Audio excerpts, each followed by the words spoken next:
시편 48편 1절부터 14절까지 교독하십니다. 여호와는 위대하시니 우리 하나님의 성 거룩한 산에서 극진히 찬양 받으시리로다.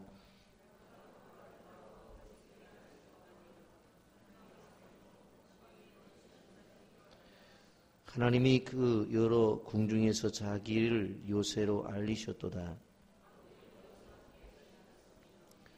그들이 보고 놀라고 두려워 빨리 지나가도다.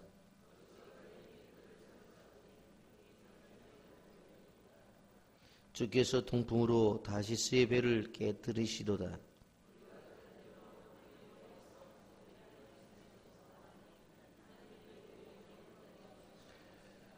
하나님이여, 우리가 주의 전 가운데서 주의 인자심을 생각하였나이다.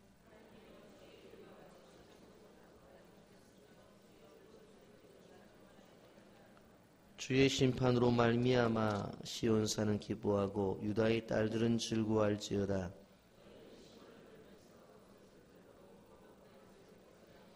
그의 성벽을 자세히 보고 그의 궁전을 살펴서 후대에 전하라.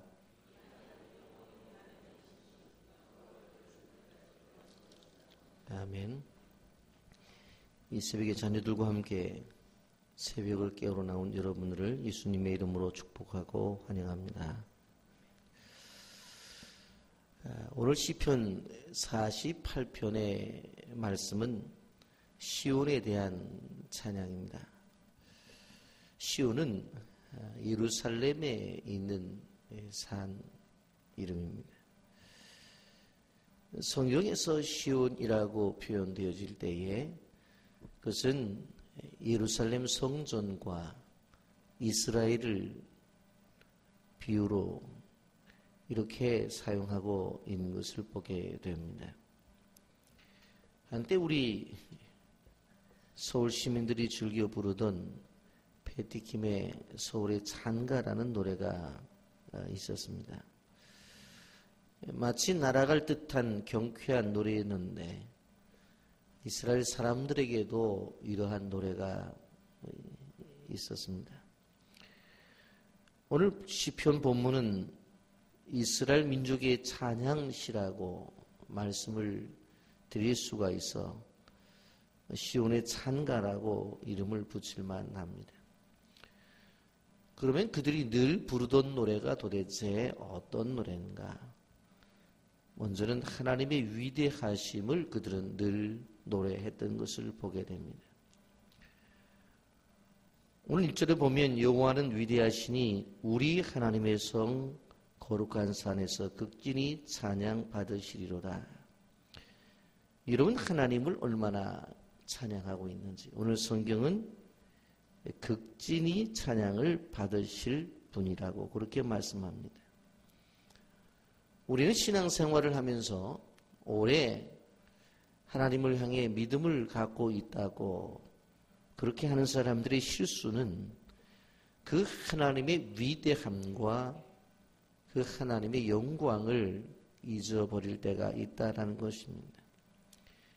사실 하나님에 대해서 알면 알수록 더 그 하나님에 대해서 그 위대함을 알고 그래서 그분에게 더욱더 영광을 돌려야 됨에도 불구하고 익숙해졌기 때문에 그 사실을 잃어버릴 때가 있습니다. 여러분, 왜 하나님을 찬양해야 되느냐 하면 하나님을 찬양하면 찬양할수록 우리의 가치가 높아지고 우리가 더 존귀해지기 때문에 그렇습니다. 한마디로 말하면 시온산이 왜 존귀한가 하면 그 시온산이 바로 하나님이 거하시는 장소이기 때문에 그렇습니다. 여러분, 교회가 왜 늘 하나님을 향해 영광을 돌리고 그 하나님께 찬양을 드려야 되냐면 바로 그 교회가 그 하나님에 대한 인정을 하게 되었을 때에 그 하나님에 의해서 교회라는 공동체가 빛나기 때문에 그렇습니다. 하나님이 계시지 않으면 교회는 교회로서의 가치가 없다는 것입니다.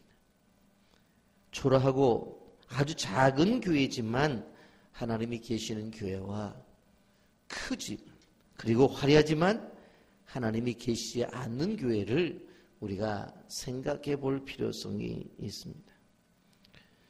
여러분, 하나님의 위대하심이 바로 우리를 통해서 나타나고 바로 교회 공동체를 통해서 나타나야 된다고 하는 것을 우리는 기억해야 됩니다. 그 하나님의 나타나심에 대해서 중요한 것이 뭐냐면 찬양이라고 하는 것입니다. 진정한 찬양이 있어야 됩니다. 기도보다 더 깊은 기도가 되는 찬양이 있어야 됩니다. 여러분, 여호와는 위대하시니 바로 그 위대하심을 노래하는 사람들이 우리고 그 찬양하는 사람들이 모인 공동체가 교회라고 하는 것입니다. 여러분, 또 한 가지 여기에 보면 무엇을 노래합니까? 하나님의 성을 노래합니다. 여러분, 본문에 나오는 하나님의 성은 시온산을 의미하는 것입니다. 그래서 이 시온산은 오늘날 교회와 바로 상통한다고 하는 것을 우리는 기억해야 됩니다. 이 하나님의 성이 왜 의미가 있고 이 하나님의 성이 왜 가치가 있느냐? 왜? 그곳에 하나님이 계시기 때문에 그렇습니다.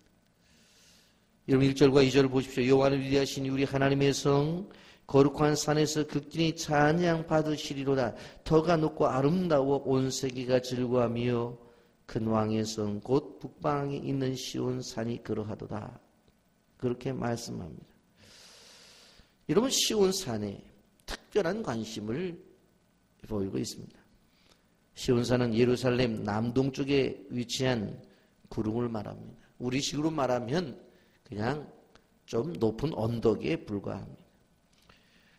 일반적인 시각으로 본다면 그 언덕이 특별한 언덕이 아니라 평범한 언덕입니다. 주변 지역에 비해서 그렇게 두드러지게 높은 것도 아닙니다. 오히려 건너편에 있는 감람산이 더 높습니다. 그렇다고 경치가 빼어난 것도 아닙니다. 바위 형태가 특별해서 사람들이 볼 때 그래 맞아 하나님이 임재할 만한 곳이야 라고 그렇게 보여지는 것도 아닙니다. 그런데 그 평범한 속에 바로 하나님의 임재가 나타났습니다. 그러기에 그곳에서 아브라함은 이삭을 바쳤고 다윗은 이곳에 언약궤를 모셨고 나중에 그곳에 솔로몬 성전을 짓게 됩니다. 여러분, 우리가 기억해야 돼요. 여러분, 하나님의 성이라고 그렇게 말하죠. 하나님의 성이다. 왜 하나님의 성이에요? 하나님이 선택하셨기 때문에 하나님의 성. 사람들이 바라보게 되어질 때는 평범한 언덕에 불과해요. 오히려 다른 산들보다 높지 않아요. 경치도 빼어나 있지를 않아요. 그런데도 불구하고 왜 그것이 하나님의 성이에요? 하나님이 선택하셨기 때문에. 그 많은 산들 중에 하나님이 산을 선택하셨어요. 그리고 그곳 하나님의 성전을 짓게 하셨어요. 그래서 특별한 것이 된 거예요. 수많은 사람들 가운데서 우리를 택하셔서 하나님의 자녀로 삼으셨기 때문에 내가 하나님의 자녀예요. 여러분, 왜 하나님께서 우리에게 이러한 은혜를 주셨는지 늘 생각하며 살아야 돼요. 또 이 산은 거룩한 산이라고 그랬어요. 왜 거룩한 산이냐? 왜? 하나님이 친히 그곳에 계셔서 제사를 받으시기 때문에 거룩한 산입니다. 여러분, 출애굽을 한 다음에 하나님께서 첫 번째로 선택한 산은 시내 산이었습니다. 그래서 그 시내 산에서 하나님의 영광이 나타났죠. 그리고 모세가 그 산에 올라가서 이제 하나님의 말씀을 받게 되어져요. 이제는 바로 가나안에 들어가 하나님께서 새로운 산을 선택하셔야 그것이 시온산이에요. 시내산에서 시온산으로 바뀌어져서 바로 그곳에서 하나님께서 예배를 받으십니다. 여러분, 그러므로 시내산도 왜 귀중해요? 하나님의 임재가 나타나는 산이었기 때문에 귀중한 것처럼 바로 이 시온산도 예배를 드릴 때에, 제사를 드릴 때 하나님이 임재하셔요. 그래서 그 산이 거룩한 산. 세 번째로 터가 높고 아름답다고 2절에서 말하죠. 시온산이 높고 아름답다고 노래한 것입니다. 그런데 이거는 영적인 표현입니다. 시온산은 해발 786m 정도에 불과합니다. 가까이 있는 다른 산들에 비해서 높지 않아요. 해발 3000m가 넘는 북쪽 헐문산과 비교해 볼 때는 초록이 짝이 없어요. 아름다울 가치가 없단 말이에요. 그 안에 사는 나무들이 아름답냐 그런 것도 아니에요. 수족 역시 볼 것도 없어요. 계곡이 깊어서 항상 물이 흐르냐 그것도 아닙니다.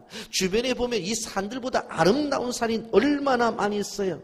이 표현은 무엇인가 하면 이것은 영적인 표현이에요. 주님께서 거하시기 때문에 그 어떤 산과 비교할 수 없는 산이라고 하는 이야기입니다. 주님께서 찬양을 받으시는 장소이기 때문에 그 산이 아름답다는 거예요.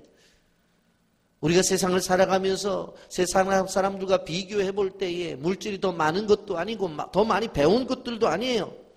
그럼에도 불구하고 그들보다 더 아름답다고 하는 것은 우리가 하나님의 자녀고 우리가 드리는 예배를 하나님이 받으시고 우리가 헌신할 때 그것을 통해서 하나님의 역사를 이루시기 때문에 그런 거예요. 그래서 아름다운 거예요. 아름다운. 오늘 성경 또 하나 뭐라고 말해요? 온 세계가 즐거워한다고 2절에서 말합니다. 온 세상이 기쁨이라는 뜻입니다. 왜 그래요? 이 시온에서부터 구원의 시작이 되어서 수많은 것으로 구원의 은혜가 넘쳐나니까 그 시온산을 바라볼 때에 온 세계가 즐거워한다고 그렇게 말씀하고 있습니다. 태초에 에덴 동산이 기쁨의 근원이었습니다. 그런데 이제 타락한 세상을 구원하시는 하나님의 구원의 역사 속에서는 이 시온산이 기쁨의 근원이 되는 거예요. 오늘날 하나님의 교회가 기쁨의 근원이 되는 이유가 무엇입니까? 세상은 다 죄악된 세상이에요. 그런데 구원의 은혜가 증거가 되어지고 그 구원의 물이 흘러 넘치는 시작이 어디서부터 시작되어져요? 교회란 말이에요. 그래서 교회가 기쁨의 장소가 됩니다. 다섯 번째로 큰 왕의 성이라고 말하죠. 큰 왕은 여호와 하나님을 뜻합니다. 여러분, 세상의 군왕들은 자신을 왕이라고 높이고 절하라고 말하지만 바로 하나님은 그곳에서 온 세상을 구원으로 사랑으로 은혜로 통치하신다는 사실을 기억하시길 바랍니다. 그리고 여섯 번째로 북방에 있는 산이라고 말을 했죠. 그런데 지도를 놓고 보면 이해가 되어지질 않아요. 왜냐하면 시온산은 이스라엘 땅 중부 지역에 있어요. 세밀하게 보면 오히려 남쪽에 위치하고 있어요. 그런데 왜 북방에 있는 북방산이라고 말을 했느냐? 이스라엘 사람들은 늘 신화적 산을 북방에 있다고 생각을 했어요. 그래서 바로 시편의 기자는 너희들이 늘 바로 하나님이 임재한다고 하는 북방산이 바로 이 시온산이다. 그렇게 말씀을 하는 거예요. 지역을 초월해서 환경을 초월해서 하나님의 임재를 분명히 이야기하며 이스라엘 민족이 기대하고 있는 그 산이 바로 이 산이다라고 말하는 것입니다. 여러분, 이렇게 이 시온산은 객관적으로 보게 될 때에 그렇게 탁월한 산이 아님에도 불구하고 이렇게 인정을 받는 것은 그곳에 하나님이 임재하시고 그곳에서 하나님의 백성들이 제사를 드리기 때문이라는 사실을 기억하시기를 바랍니다. 자, 그렇다고 한다면 이 시온산은 이 시대의 교회라고 말씀을 드렸습니다. 오늘 1절 여호와는 위대하시니 우리 하나님의 성 거룩한 산에서 극진히 찬양받으시리로다. 이것을 바꾸어서 뭐라고 표현하면 되는 거예요? 이 교회를 통해서 하나님 이 시대에 극진히 찬양을 받기를 원하신다라고 하는 것입니다. 여러분, 교회는 하나님을 찬양하는 찬양의 장소입니다. 거기에 아름다움이 있습니다. 여러분, 교회에서 울려 퍼지는 찬양의 소리가 비록 예술의 전당이나 세종문화회관에서 울려 퍼지는 교황 악단의 소리보다 음색이 좋지 못하고 박자가 맞지 않는다 할지라도 하나님은 그 찬양의 소리를 세계의 가장 아름다운 소리로 인정해 주신다라고 하는 것입니다. 여러분, 하나님을 찬양하는 입과 하나님을 찬양하는 사람들이 있는 장소를 하나님은 가장 거룩하고 아름답게 보신다고 하는 것입니다. 여러분, 시온산 예루살렘은 고원 지역에 위치한 성입니다. 그렇기 때문에 다른 사람들이 보아도 알만한 그런 장소입니다. 무슨 말입니까? 세상에서 드러나 있다고 하는 것입니다. 여러분, 교회가 무엇을 하든지 간에 세상 속에서 드러나게 돼 있어요. 그래서 조금만 잘못하면 이곳저곳에서 잘못한다고 소리를 지르는 거예요. 여러분, 그렇다고 한다면 이 드러나는 교회는 어떻게 드러나야 되느냐? 오늘 2절 말씀처럼 아름답게 드러나야 됩니다. 교회는 아름답게 드러나야 돼요. 왜? 그곳에서 영광을 받으시는 하나님이 아름답기 때문에.